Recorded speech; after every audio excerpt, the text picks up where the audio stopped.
rito. Baka parating ng iutol ko kasi galit trabaho yan. Baka nagutom na yan.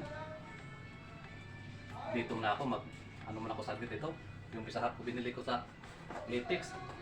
Pumunta ko kanina kasi gutom talaga. Wala akong pagkain kasi wala na kaming bigas. Kaya nga, ay pira pa ako kunti.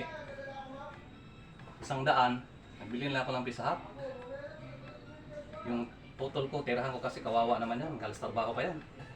Naawa ako sa kapatid ko kasi nanghanap buhay yan.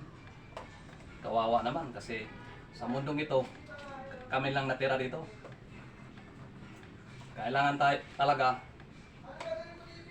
mapagbigay tayo sa kapatid natin para may biyaya tayo ibigay sa Panginoon. Dito muna ako sa iyo.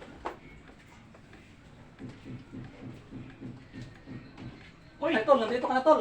Pasok ka tol. Karating lang. Galing na trabaho. Buti may bisat ka. Nagbigay ako sa iyo.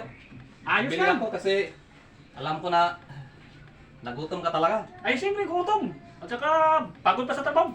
Ay, ayos yan. Ang bait mo talaga, tol. Sana hindi ka magbabago. Oo naman tol kasi Habang buhay na yung kabaitan mo. Wow, sarap yan. mahal na mahal kita tol kasi kapatid kita. Nako. Tingnan mo tol.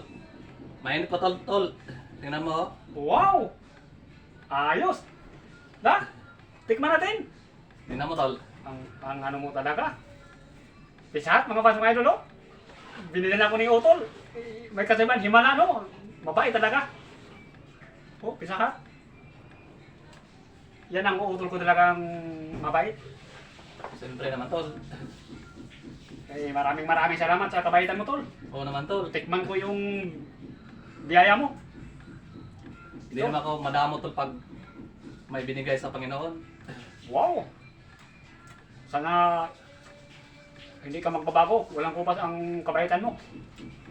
Oo naman tol. Thank you, Ganyan Tol. Thank talaga you. ako tol. Hindi na ako Masarap madamo na pag mayroon. mga palas mga idol.